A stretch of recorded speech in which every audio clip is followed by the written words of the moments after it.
Let's Science is brought to you by the StarQuest Production Network and is made possible by our many generous patrons. If you'd like to support the podcast, please visit sqpn.com/give. 3, 2, 1.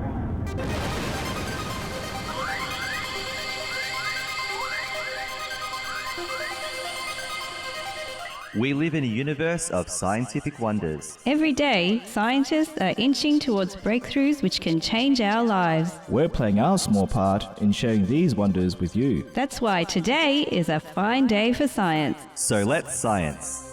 So speaking of things that are going on in our brains, Caroline, you've got this great story about how starfish They're just has ahead, brains, right? to be specific. Is that how it Yes, works? Yes. And I guess by extension, they're filled up by a brain. Yeah. So over to you, Caroline. Yeah. So, look, By I brain, couldn't help yeah. but talk about this when I read this article. So let's just get into it. So we know about our starfish. They are marine animals. They're shaped like a star or something that we perceive that looks like a star. Starfish are invertebrates and they belong to the group called echinoderms, and they're related to sea urchins and sea cucumbers. Echinoderms as a group are defined as animals that have a spiny skin which is calcified and can help them deter predators from eating them. Echino is from the Greek derived word meaning spiny, and derm from the Latin for skin. There you go, ectoderm. Skin. Yeah. Echinoderms have a 5-part, or they call it a pentamerous radial symmetry. So the symmetry goes 5 ways. Wow. They've got an internal skeleton and they've got a water vascular system which derives from their central cavity. So their general appearance of echinoderms, they can range from that of a stemmed or flower-like sea lily to the worm-like burrowing sea cucumbers, or the ones that we often think about first is the heavily armored starfish or sea urchins. Yeah. Starfish. Yeah. Today we're going Yeah. to talk about the starfish specifically. And starfish, as we probably all know, inhabit the world's oceans. They can be found in tropical coral reefs or rocky shores or rock pools. And isn't it the best when you go to a rock pool and you actually find a starfish? It's the best thing ever. Rock Yes. pools are fun anyway, but then you find a starfish. Yeah, it's like the best. Yeah. Love rock pools. And yeah. I know. Oh, Look at us I geeking think out over everyone rock in the pools. world can relate That is so cool. when you're at a rock pool and what you find in there. Exactly. It's a like a whole whole world. world. A whole new world. And starfish can also be found in the mud and sand, and they can be found in kelp and sea grass forests, and also the deep sea floor down to about 6,000 feet, 6,000 meters or 20,000 feet, which is quite far down. Now, the role of starfish in the environment is to scavenge decaying matter on the sea floor. They prey upon a variety of small organisms, which helps to regulate the numbers. And they also produce a large number of larvae that also provide food for other organisms. Now, let's speak a little bit more scientifically about this quirky little animal that we all know and love. So usually when we look at a starfish, we see a star-shaped animal.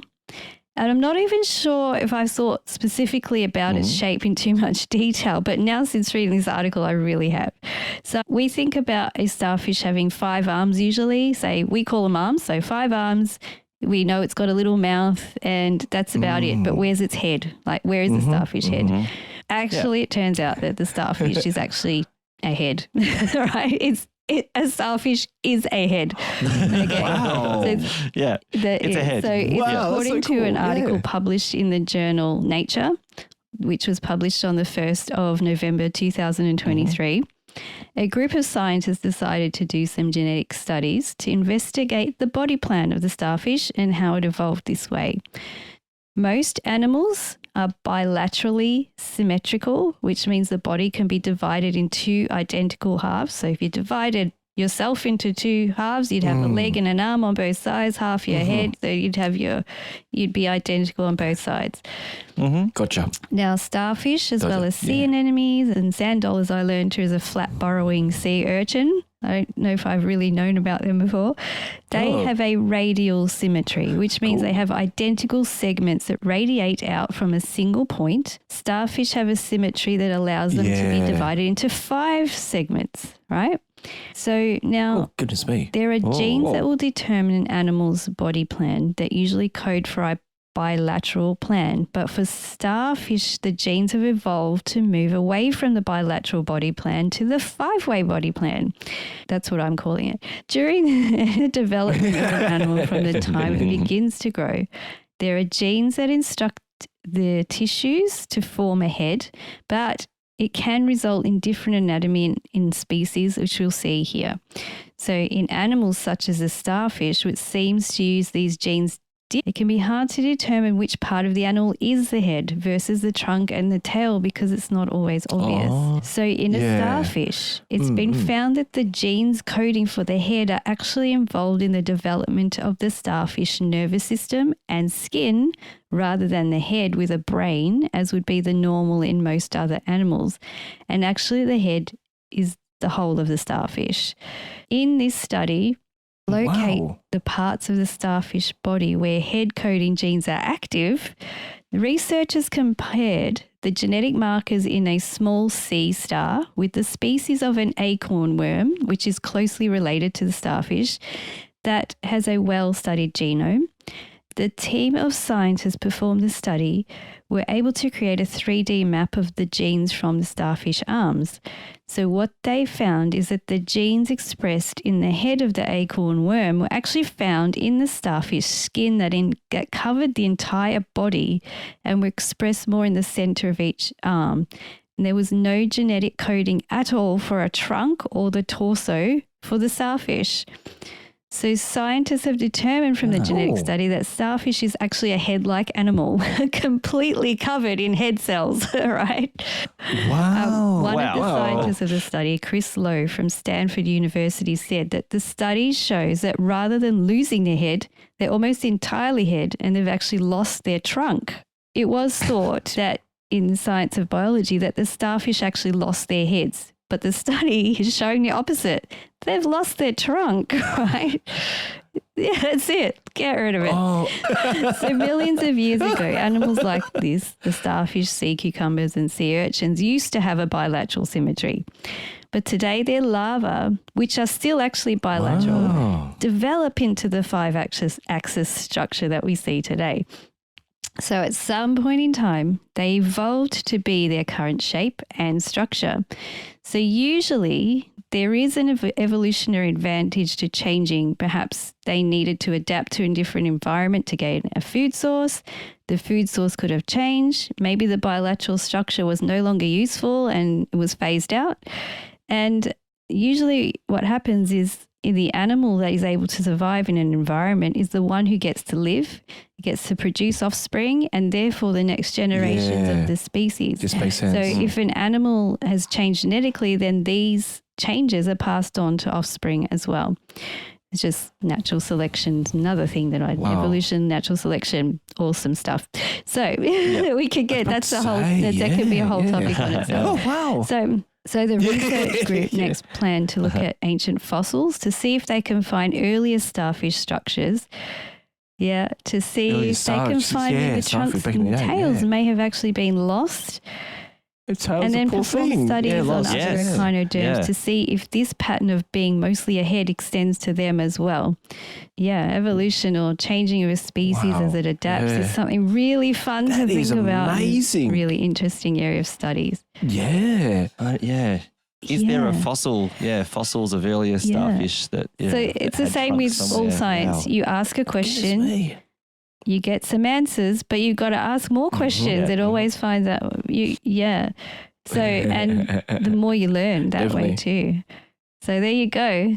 Starfish covered in head cells. So much mystery. It's so good. That's amazing. Can you imagine that? All these like sea creatures are having a conversation in terms of the starfish and says, "You've got a good head." Isn't it cool? Just a good head. Yeah, that's right. Yeah. You've just got a good head. Yeah. Oh, wow. That's amazing. That is amazing, guys. It's a creature adapting to survive. And it's, is it an evolution, Caroline, would you say? Yeah, over time. So it would have, like I was saying, it may have just needed to change itself, or the ones that were more like that survived better in the environment. And so those were the ones who lived because they were able to get their food source and live in that environment better than the ones that didn't have a certain advantage. And they're the ones that lived, and they're the ones that procreated and made more starfish like them. And so starfish would have eventually all become that way. So that the ones that had the advantage that lived. I mean, I love this Darwin's study, say when he was in the Galapagos Islands and he saw, so everyone knows about Darwin's finches, like it's one of the first things you learn about in biology. And he noticed that there were finches, they all looked similar, but their beak shapes were different. And they had all adapted to a food source in a different part of the island. So some would eat seeds, some would eat invertebrates, some would eat also. And they're the ones that were able to live in that specific, they developed specifically for that area because of the beak shape. And they're the ones that lived, able to live and produce offspring. And they had the big beak ones, little beak ones, and they were all in that, they adapted specifically for where they live and for the food source that's in the area. Yeah. Same thing has happened. There's some advantage to being segmented 5 ways and being a head and not needing a torso. They just pull their little head arms around and are able to just eat food in that area. And they don't need a tail. They don't need a body. They just need to be a head with a mouth, and they eat. And there you go. My friends, all I need is 5 appendages to be made of head cells and a mouth, and I'm good to go. I'm good. They're good. That's it. So imagine doing this kind of study on other animals as well, other weird kind of creatures that are in specific niches, and imagine what we'd find with that. It's fascinating. That's brilliant. Yeah. Yeah, as a footnote to this conversation, Caroline, I just learned today from you about sand dollars and acorn worms. I had no idea. But I was just Googling them while you were talking, like, wait, wow. First heard about sand dollars on that game. Animal Crossing, because you could collect shells off the beach and then one of them is sand dollars. I'm like, I've never heard of that, but now I know what they are. Sand dollars. Yeah. So cool. No, I don't think we've got them here, like why not? In Australia. Cool. Not that I know of. I don't think we've come across them in the beach. I know about maybe other people in Australia have come across them, but I don't think we have anyway. But there you go. Good one. All right. Yeah, that was awesome. We come up with these strange topics sometimes. But that's right up there with some of the ones that you and I have. No, but that was so good. Thank you, Caroline. Yeah. I'm still thinking about the evolution of a starfish and any kind of creature that is trying to evolve itself to survive. Yes. This topic of that is amazing. Adaptation, natural selection, all of that. It's extremely fascinating, and it's something you can sit there and think about, and you just want to learn more. And that's what got me into biology. I just love that kind of thing. It's up there with galaxies and stars and all of that. Same level. Yeah, definitely. I'm going to say it. A starfish is just ahead, is right up there with Roman concrete. I'm just going to say, Lena, Totally. Maybe just a little ahead, I reckon. That is it. Get it? Yeah, a little ahead. Yeah. Let's Science is brought to you by StarQuest Media and is a fortnightly podcast that brings you the scientific wonders of our universe from a distinctly Catholic point of view. For more from Caroline, Lindsay, and friends, listen to the StarQuest show, Catholics of Oz. Find links from today's show at sqpn.com/science. And find the Catholics of Oz at sqpn.com/Oz. Be sure to follow the show in Apple Podcasts, Google Play, wherever you can find podcasts, or on the SQPN YouTube channel. The generous donations of our patrons at sqpn.com/give make it possible for us to continue Let's Science and all the shows at StarQuest, which makes our nonprofit mission possible. You can join them by visiting sqpn.com/give. Join us next time for more scientific wonders, and thank you for listening to Let's Science on StarQuest.